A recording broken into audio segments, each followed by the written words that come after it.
Mesdames et messieurs, et vous les enfants, bienvenue dans une nouvelle édition de la face cachée des parcs. Et aujourd'hui, on se détend sous le soleil de Californie parce qu'on est en direct de Disney California Adventure.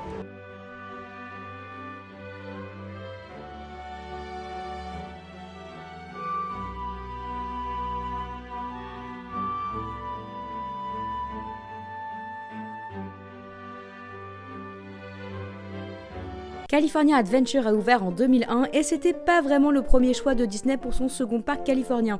En effet, l'idée de construire un frère au parc Disneyland original remonte aux années 90 et à la base, l'idée c'était de faire une sorte de deuxième Epcot sous le nom de Westcott et qui aurait donc eu comme thème une ville futuriste. Sauf qu'avec l'échec commercial d'Euro Disney, ils n'ont pas eu assez d'argent pour faire Westcott et ont donc dû réduire un peu leurs ambitions, d'où California Adventure bien moins coûteux. On n'a jamais rien gratis. À la base, California Adventure ciblait un public plutôt adulte. En fait, Michael Eisner, le PDG de la Walt Disney Company de l'époque, s'était vite rendu compte que les autres attractions de la Californie, comme les monuments, les villes, les visites de studios ou même Hollywood, faisaient concurrence à Disneyland. L'idée pour ce deuxième parc Disney était donc de réunir tout ce qu'il y avait à voir en Californie dans un seul et même endroit pour empêcher les gens d'aller voir ailleurs. California Adventure était donc une sorte de version enjolivée de tout ce qu'il y a à faire en Californie, avec des références à la culture de cet état, beaucoup de films documentaires animés par des stars de l'époque comme Whoopi Goldberg, des restaurants et des boutiques. Parce que c'est bien connu que les adultes aiment que les documentaires et dépenser leur fric, hein. Qu'est-ce qu'on devient chiant une fois passé 18 ans, c'est dingue. Et ben, surprise, surprise, ce thème Californie pour les adultes n'a pas plu.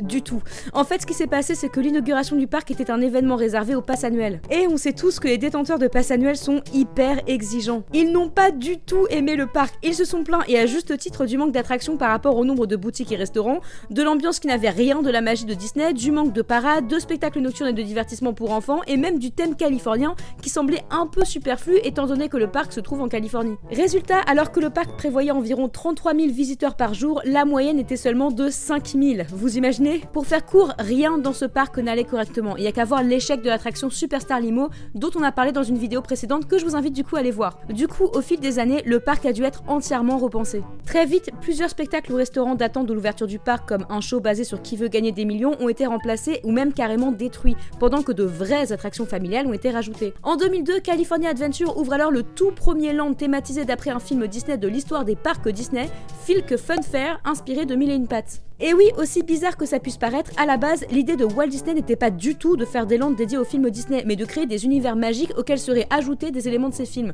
Comme quoi, ça a bien changé. Bref, la construction de cette zone plus l'ajout d'une parade a réussi à attirer plus de monde, mais c'était pas encore suffisant car il n'y avait toujours pas de ce que Disney appelle une e-ticket ride. Une e-ticket ride, c'est en gros une attraction phare. Ça s'appelle comme ça car quand le premier parc Disney a ouvert, il y avait un système de plusieurs types de tickets d'entrée allant des lettres A à E. Les tickets E, donc e-ticket en anglais, permettaient d'accéder aux meilleures attractions. Comme e-ticket ride, Disney décide en 2004 de déterrer une vieille attraction du parc Hollywood Studios en Floride qui date de 1994, j'ai nommé la Tour de la Terreur. Cette version reprenait le même principe que sa sœur floridienne, à savoir une attraction de type chute libre inspirée de la série de la 4ème dimension, mais elle avait été entièrement repensée pour mieux se fondre dans le décor californien.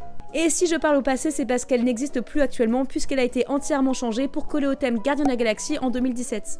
Mais pas de panique, la version californienne de la Tour de la Terreur existe toujours quelque part dans le monde, à Disneyland Paris. Et oui, notre Tour de la Terreur est une réplique presque exacte de celle qui se trouvait à California Adventure et aujourd'hui elle est donc unique. Profitons-en avant qu'ils nous la changent aussi. Alors tout ça, c'est bien, mais ça ne suffit toujours pas à encourager les visiteurs à venir à California Adventure. De 2007 à 2012, la direction du parc prend alors la décision de démarrer une longue série de rénovations. Tout d'abord, la zone près de l'entrée, qui s'appelait avant Sunshine Plaza, est complètement repensée. Sunshine Plaza était supposé donner l'impression aux visiteurs de rentrer dans un paysage de carte postale californienne, avec par exemple une réplique du Golden Gate Bridge et un énorme soleil. Mais étant donné que les gens se trouvaient déjà en Californie, encore une fois, ils ne voyaient pas trop l'intérêt. Imaginez le land de Ratatouille sur l'attraction Ratatouille, autant aller direct à Paris, vous voyez. La zone rouvre alors en 2011 sous le nom de Buena Vista Street et prend le thème de Los Angeles des années 20, alors beaucoup plus exotique. Autre grande rénovation, la zone qui s'appelait avant Paradise Pier, qui prend alors le thème d'un petit parc d'attractions de bord de mer de l'époque victorienne. Ça donnait un charme très vintage au parc. Avant l'ouverture de cette zone, arrive enfin un spectacle nocturne en 2010, le magnifique World of Color. Depuis 2018, le thème victorien a laissé place à Pixar et Paradise Pier s'appelle maintenant Pixar Pier. Les attractions de cette zone sont globalement toujours restées les mêmes depuis l'ouverture du parc, elles ont juste été rethématisées une première fois pour Paradise Pier et une seconde fois pour Pixar Pier. Par exemple, la Grande Roue avait au tout début un grand soleil au centre, symbole de la Californie.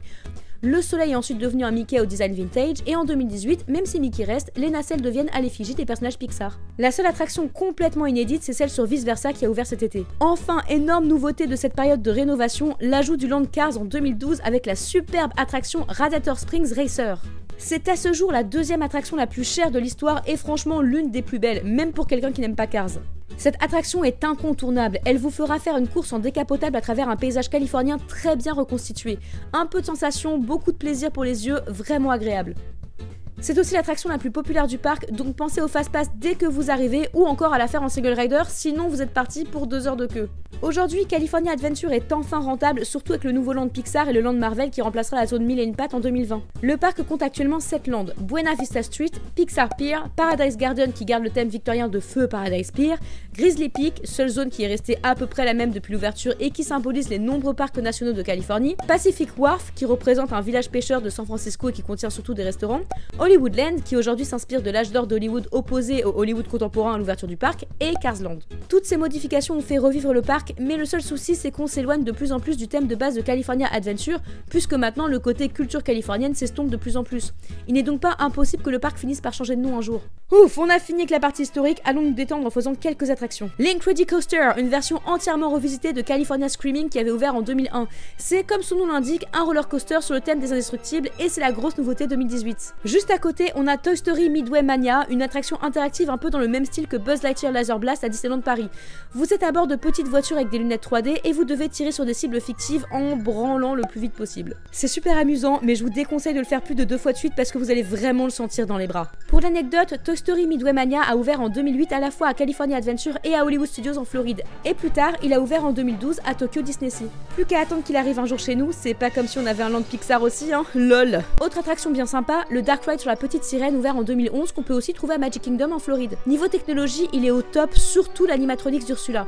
En plus, comparé à la version de Floride, il y a souvent très peu de monde. Ne manquez pas non plus le land Grizzly Peak avec son rocher en forme de grizzly emblématique. Ici, vous trouverez 3 attractions. Grizzly River Run, une attraction type bouée avec des chutes assez impressionnantes qui vous laissera complètement trempé.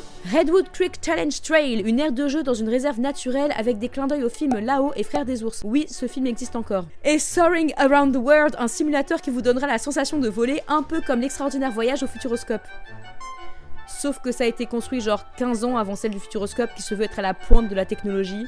Voilà, maintenant qu'on a fait le tour, place aux conseils et secrets. Le parc n'a pas énormément d'attractions. Si vous arrivez à l'ouverture, vous aurez largement le temps de tout faire en une journée, surtout si vous réussissez à bien jouer avec les fast-pass. Vous pouvez même prendre des fast-pass pour les spectacles histoire d'avoir de bonnes places. Pensez-y pour le spectacle nocturne, il est très vite blindé. Il existe aussi un nouveau système de fast-pass, les Max Pass, qui vous permettent de réserver vos fast-pass directement sur l'application du parc et d'en prendre plusieurs à la fois. Ce service coûte 15 $ par personne quand même. Les 3 attractions où vous risquez de faire le plus la queue, c'est Radiator Springs, Incredicoaster et Guardian of the Galaxy.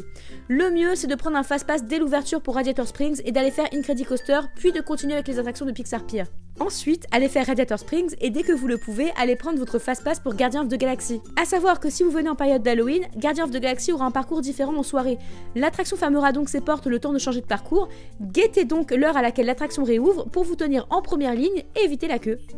N'hésitez pas à prendre les petits tramways rouges pour gagner du temps. D'ailleurs, il n'y a que 2 trams numérotés 623 et 717. Et évidemment, ces chiffres font référence à des événements Disney marquants. 600 et 700, c'est pour les modèles historiques des trolley utilisés à Hollywood. 23, c'est pour 1923, l'année où les studios Disney au Kansas ont fait faillite et où Walt Disney est parti tenter sa chance à Hollywood. Et 17, c'est le jour de l'ouverture du premier parc, le 17 juillet 1955. Tout comme sur Main Street, les bâtiments et les restaurants du parc, surtout ceux sur Buena Vista Street, sont tous des clins d'œil à l'histoire de Disney. On va pas tous les nommer parce que ça serait hyper long, mais par exemple le théâtre Hyperion, à l'intérieur duquel vous pourrez assister à un spectacle sur la Reine des Neiges, fait référence à l'avenue sur laquelle se trouvaient les Disney Bros Studios. En parlant de la Reine des Neiges, ce spectacle est l'activité idéale à faire en plein après-midi quand il fait trop chaud et qu'il y a du monde partout. Si vous voulez meubler votre journée en cas de trou entre 2 fast-pass ou de trop forte affluence, pensez au Redwood Creek Challenge et aux différentes mini-attractions à l'intérieur du bâtiment Animation Studios. Ces canapés sont parfaits si vous êtes en mode décalage horaire et que vous voulez faire une sieste avant le spectacle de nuit. À l'époque où l'Incredicoaster s'appelait Screaming, c'était Neil Patrick Harris qui faisait le décompte. Je sais pas pourquoi. Si vous voulez avoir un super score à Toy Story Midway Mania, guettez les cibles avec le plus de points. Essayez aussi d'économiser vos forces lors des premiers niveaux pour ne pas vous fatiguer quand les points comptent vraiment. Ah, et petite technique, si vous dites aux cast members à la sortie de l'attraction que les tireurs ne marchaient pas très bien, ils vous laisseront refaire un tour. Mais bon, c'est pas très légal, vous tenez pas cette info de moi, ok? Et voilà, en conclusion, on peut dire que les temps difficiles du début sont définitivement révolus pour California Adventure. Aujourd'hui, il est tout aussi populaire que le parc Disney principal et c'est un incontournable de votre visite à Los Angeles pour son cadre chaleureux et ses attractions super fun. Avec le land Marvel prévu pour très bientôt, California Adventure a tout l'avenir devant lui. C'était la face cachée des parcs, à la prochaine!